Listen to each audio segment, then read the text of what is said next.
ক্ষমতার অপব্যবহার করে পূর্বাঞ্চলে 10 কাঠার 3টি প্লট বরাদ্দ নেওয়ার অভিযোগে ক্ষমতাচ্যুত প্রধানমন্ত্রী শেখ হাসিনা ও তার পরিবারসহ 23 জনের বিরুদ্ধে দুদকের করা 3টি মামলার রায় আজ ঢাকার বিশেষ জজ আদালত 5-এ এসব রায় ঘোষণা করা হবে। রায়ে আসামিদের সর্বোচ্চ শাস্তি যাবজ্জীবন কারাদণ্ড প্রত্যাশা করছেন দুদকের কৌঁসুলি। মমিন হোসেনের সহায়তায় সাদিয়া কানিজের রিপোর্ট।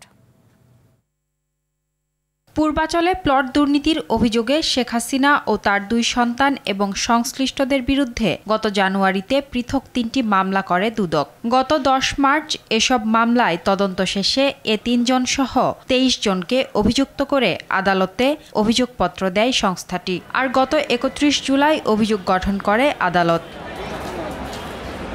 গত 4 মাসে এসব মামলায় সাক্ষ্য দেন 91 জন। তবে সাক্ষ্য গ্রহণের শেষ পর্যায়ে এসে 29 অক্টোবর আদালতে আত্মসমর্পণ করেন রাজুক কর্মকর্তা খুরশিদ আলম। তিনি খালাস পাবেন বলে আশা তার আইনজীবীর।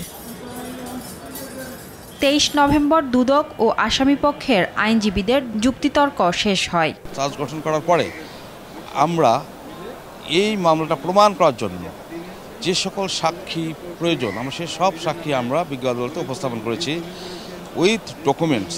দুদকের আশা এসব মামলায় শেখ হাসিনা সহ সব আসামির যাবজ্জীবন কারাদণ্ড হবে।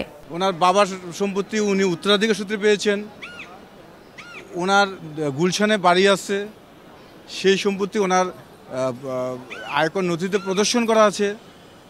এরপরেও এই প্লটটা অন্যায়ভাবে আবদারের বশবর্তী উনি পেয়েছেন এবং উনি নিজ দখলে আবার রেজিস্ট্রি করে নিয়েছেন। প্রমাণ করতে সমর্থ হয়েছি। আমরা আশা রাখি দুর্নীতি দমন কমিশনের পক্ষ থেকে যে আইনের সর্বোচ্চ সাজা আমরা প্রত্যাশা করি। একই অভিযোগে শেখ হাসিনার বোন রেহানা এবং তার মেয়ে ব্রিটিশ এমপি টিউলিপ সিদ্দিকী সহ 17 জনের বিরুদ্ধে 1 ডিসেম্বর রায় ঘোষণার দিন ধার্য রয়েছে। এছাড়া রেহানার 2 সন্তান রাদওয়ান ও আজমিনার বিরুদ্ধে আরও 2 মামলায় সাক্ষ্য গ্রহণ চলছে। সাদিয়া কানিজ, RTV, ঢাকা।